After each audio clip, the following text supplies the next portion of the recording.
End homelessness. Finland is actually moving in that direction. This is a BFD. This is a very big deal. Juha Kakinen, I'm sorry, I'm mispronouncing your name, is on the line with us, and the CEO of the Y Foundation, one of the key national developers and the Housing First principle in Finland. Juha, welcome to the program, and my apologies if I'm saying your name wrong. If you could tell me how to say it right. Thank you.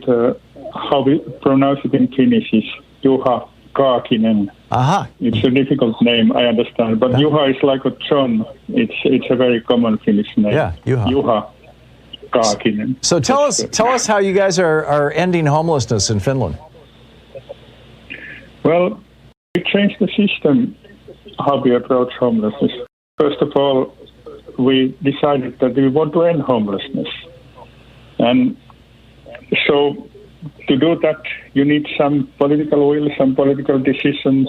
So we got our government to make a decision that we want to do it. And then we outlined the principles in 2008, what we called Housing First. And the funny thing is that there's already Housing First invented in New York in 1990s, but we didn't know of it. So we were very happy with the name Housing First. And of course, there are a lot of similarities, but our approach, the main thing is that the only common thing with homeless people is that they don't have a home. That's the only common thing. So you start by solving that issue, provide permanent home, and then there's a place to address the other issues, if there are, and provide support and treatment, rehabilitation, whatever is needed. But the housing is the starting point, and for that way we have managed to decrease homelessness significantly. And our present government has decided that we should end it completely by 2027, so that there will be zero homeless. Even people at the moment sleeping with their friends and relatives, so-called sofa service, they are also included in our definition of homelessness. Wow.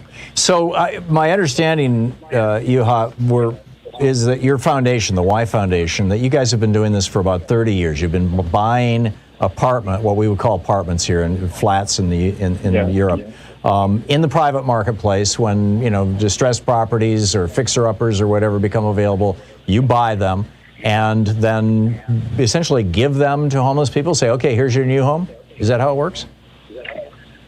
Well, in principle, yes. We have been buying apartment flats from the private market, and we have got also a grant from the Finnish Slot Machine Association. So basically, it's the gambling money that's delivered to NGOs working on the social and health sector. Mm-hmm. And it has provided 50% of the price of flats, so it has made it possible to sublease them with affordable rent. Because normally we sublease these apartments to municipalities and NGOs who also provide the support locally, because we have these flats in over 50 municipalities in Finland.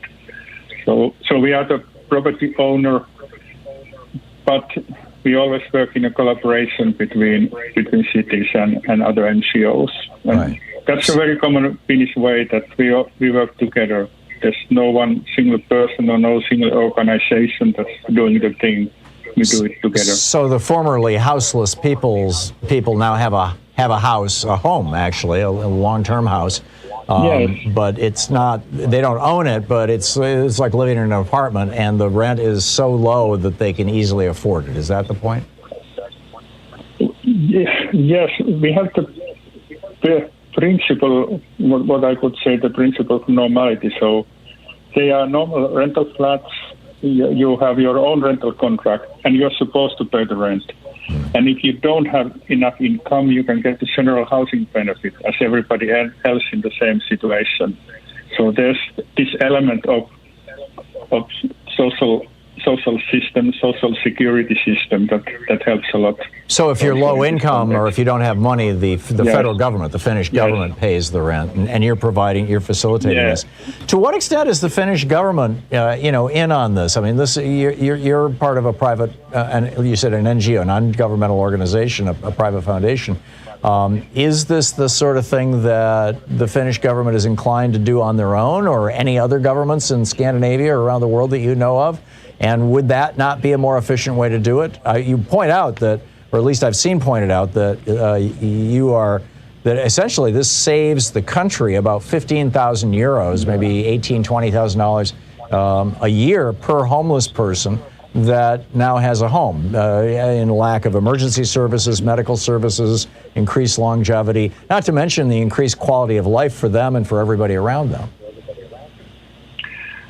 Yes, the point is, I think that you have to make a systemic change. You have to minimize the level of temporary accommodation in shelters and hostels, because that's part of the homelessness culture. That's not ending homelessness.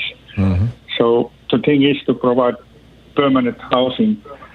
And in Finland, there has been a very wide political consensus on this issue. Since 2008, we have had several governments. We always have a coalition government. There are several parties. Mm-hmm. And everyone has agreed to continue this work to end homelessness. We see it as a basic human right that you have a decent home of your own, and that we try to provide. So this comes out of a consensus across Finnish society, from what we would call progressives to what we would call conservatives. Right across the board, all of your political parties are in agreement that having people sleeping rough on the streets is not good for them, it's not good for society, it's not good for Finland, and we're going to end that. Yeah. Is that correct? Yes, and actually the interesting thing is that when we started this systemic change in 2008, our present housing minister at that time was a conservative. So this is not a party issue in Finland in any sense. And what about, you mentioned the cost savings, and I think that there are a lot of similar studies also in USA that it's always more economically viable for the society to end homelessness and to try to manage it in different ways by providing temporary accommodation.